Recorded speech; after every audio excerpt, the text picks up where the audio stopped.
Esta é a imagem mais conhecida da independência do Brasil, a tela do paraibano Pedro Américo, Independência ou Morte. Parte do acervo do Museu Paulista, ela vem sendo reproduzida ao longo de décadas. Aqui vemos Dom Pedro I como herói. Do alto de um cavalo, ele liberta o Brasil do domínio português. Mas será que tudo aconteceu assim mesmo, como eternizado por Pedro Américo? Temos ao menos uma certeza. Para entender a independência do Brasil, é preciso ir além desse quadro. Início do século XIX. Na Europa, o imperador francês Napoleão Bonaparte amplia seus poderes com o apoio da burguesia e ameaça a soberania de vários países.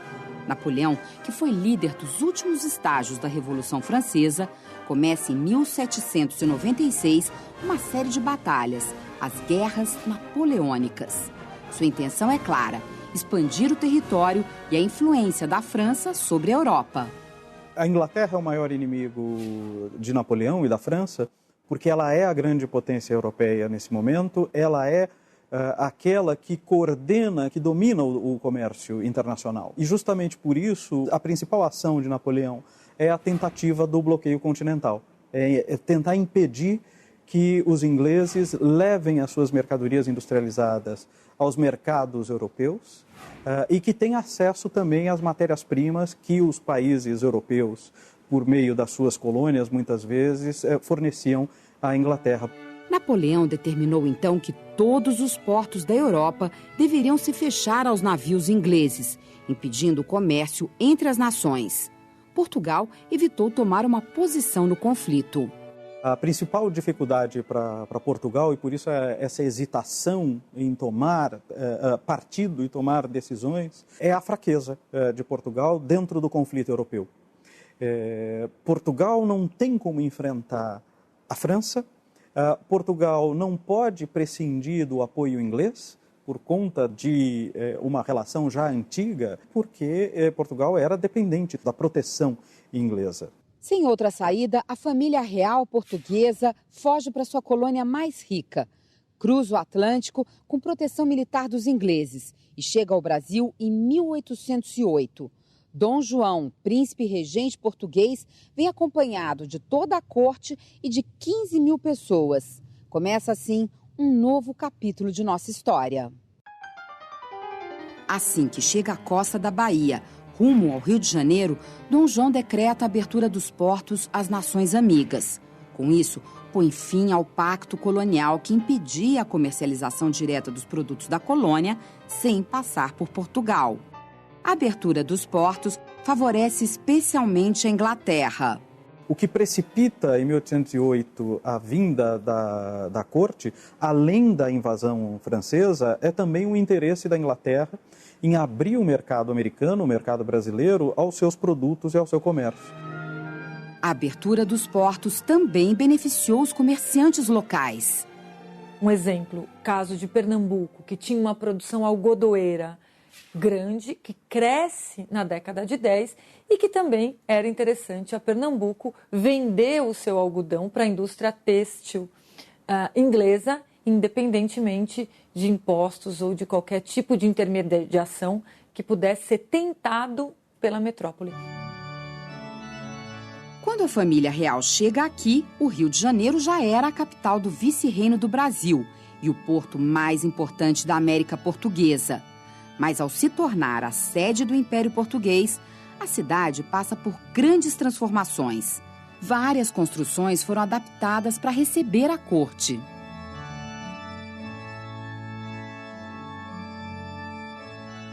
Era aqui no Paço Imperial que Dom João despachava. Na época, o interior foi redecorado e ganhou a Sala do Trono, onde aconteciam as tradicionais cerimônias do beijamão.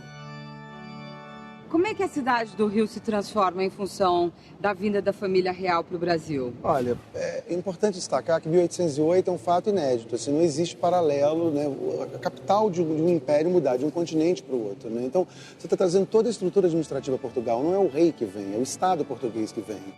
Isso tem um impacto tremendo, porque chegam as instituições que faziam com que a corte fosse corte. A imprensa régia, o erário régio, que era o órgão vinculado ao controle das contas públicas, se a gente puder chamar assim, os altos tribunais portugueses que não funcionavam na colônia e que, de repente, passam a ser instalados ali, e os seus desembargadores, todo o conselho, os conselheiros do rei e tudo que isso significa, ou seja, uma corte, e, para além disso, as necessidades que são criadas a partir de então.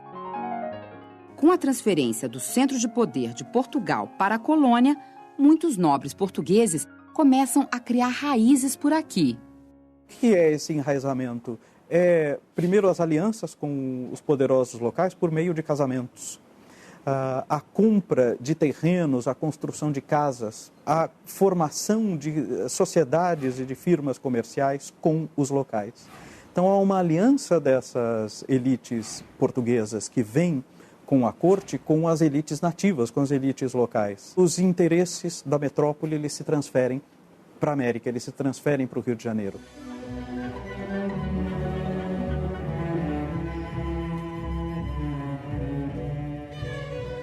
Vida na corte também significava luxo e entretenimento. Para dar conforto aos nobres portugueses, o Rio de Janeiro se abre às modas e à cultura europeia. A cidade precisa oferecer música, teatro, biblioteca, jardins. O Jardim Botânico é fundado por Dom João em 1808 e pouco depois passa a receber visitantes ilustres.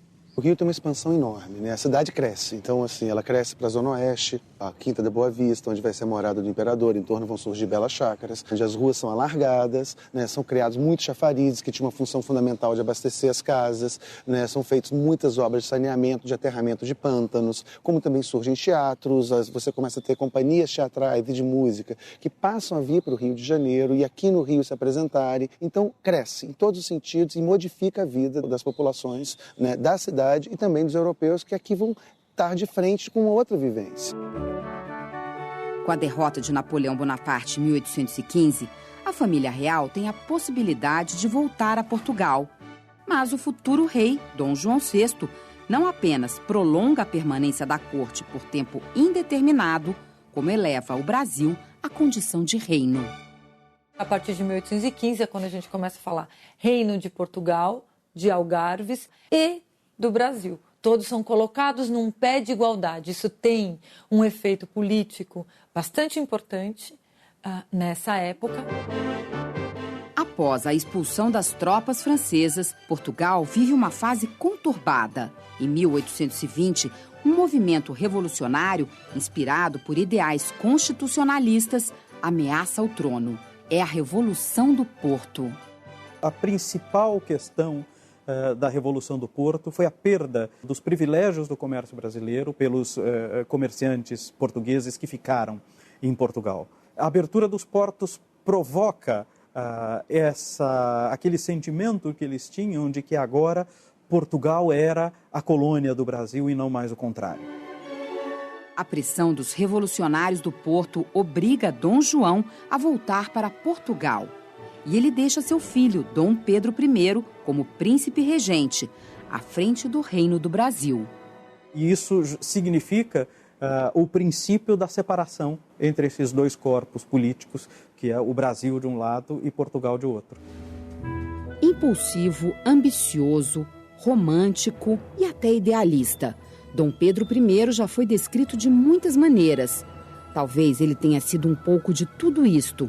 Mas, para o processo da independência, o mais importante é que ele contava com a confiança dos futuros brasileiros. O pai dele, o príncipe velho, Dom João VI, já tinha começado todo o processo de aproximação desde 1808. Quer dizer, foram os grandes negociantes do Rio de Janeiro que receberam Dom João VI, que fundaram o Banco do Brasil. São grandes fazendeiros no Rio de Janeiro, em torno do Rio, que começam a plantar café junto com o imperador. E Dom Pedro I foi criado no Brasil, então ele já tinha sido criado junto a esses grupos, ele já estava próximo a eles.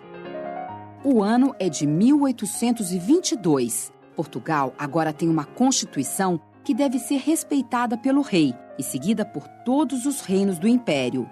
A nova lei exige que o comércio no Brasil volte a ser controlado por Portugal. Para alguns, isso significa obrigar o Brasil a voltar à condição de colônia. Os portos abertos são uma realidade, não há muito como escapar dessa realidade, mas o que eles desejam é a possibilidade de controlar o comércio realizado por esses portos, de ter mais privilégios do que as outras nações neste comércio. Isso vai ser entendido pelos portugueses do Brasil como recolonização, como uma tentativa de recolonização, ou eles vão usar esse argumento para justificar o rompimento. Os grupos locais não queriam deixar de ser corte, não querem perder os tribunais instalados, não querem perder poder executivo, não querem se submeter totalmente às cortes de Lisboa. Mas esse discurso de que as cortes agora recolonizariam o Brasil e que isso seria muito negativo, ele vai dar base ao projeto de independência.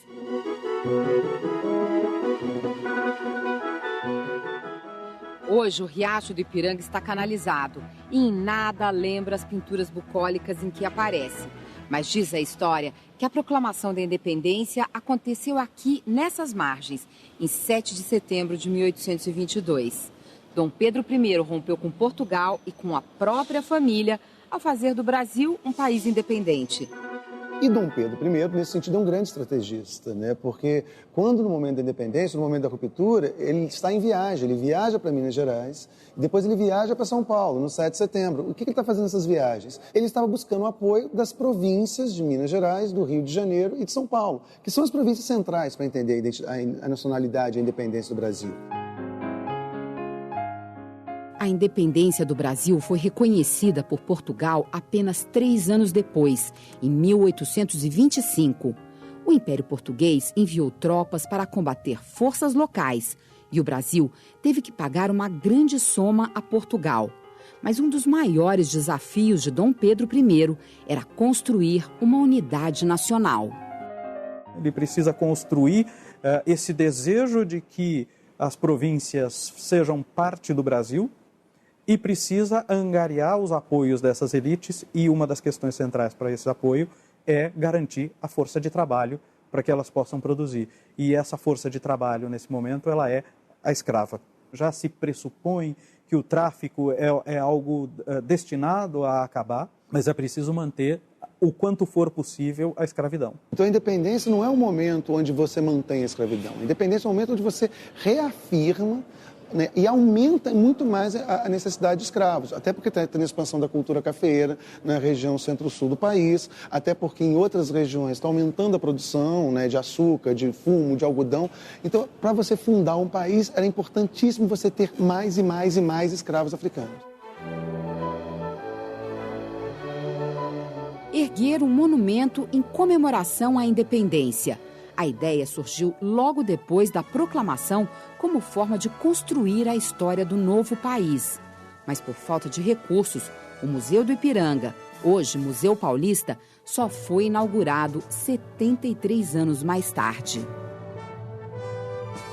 Qual é o primeiro impacto do visitante ao entrar no museu? O que ele avista? Em primeiro lugar, ele encontra no saguão as 2 grandes figuras de bandeirantes, né? Fernão Dias Paz e o Antônio Raposo Tavares.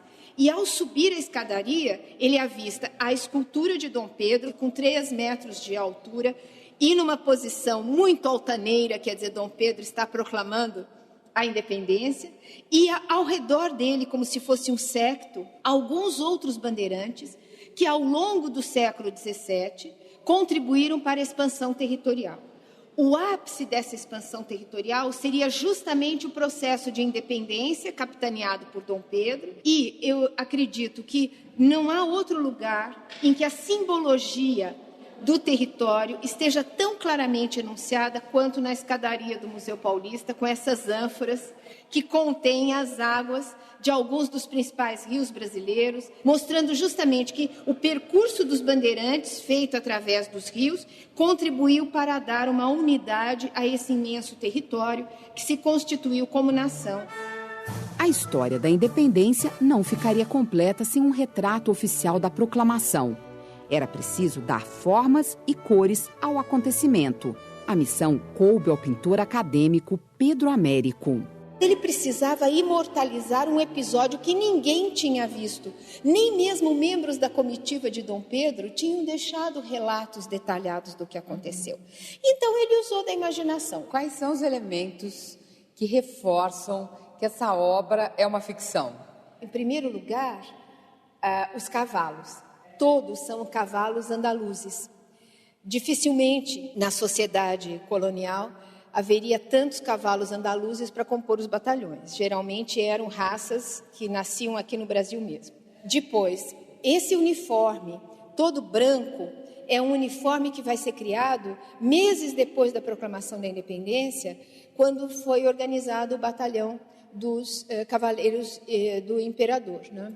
A casa que serve de moldura, ela não existia em 1822 e justamente em função da tela do Pedro Américo é que surgiu a Casa do Grito, porque ela não existia na época, mas passou a existir em função da tela. Se nós olharmos a tela de frente, nós vamos ver que Dom Pedro está ligeiramente para o lado esquerdo, o centro está praticamente sem ocupação, a não ser este movimento dos cavalos em volta, como se fosse um grande turbilhão, uma grande revolução.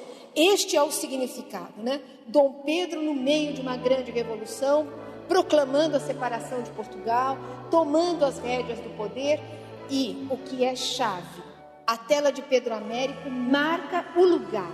É São Paulo que é o eixo da nação. É São Paulo que é o lugar da proclamação da independência. A tela Independência ou Morte foi concluída num momento de grande interesse para a monarquia. O regime estava em crise e precisava reafirmar seus valores. Mas logo a República seria proclamada, apesar da cena inspiradora recriada por Pedro Américo.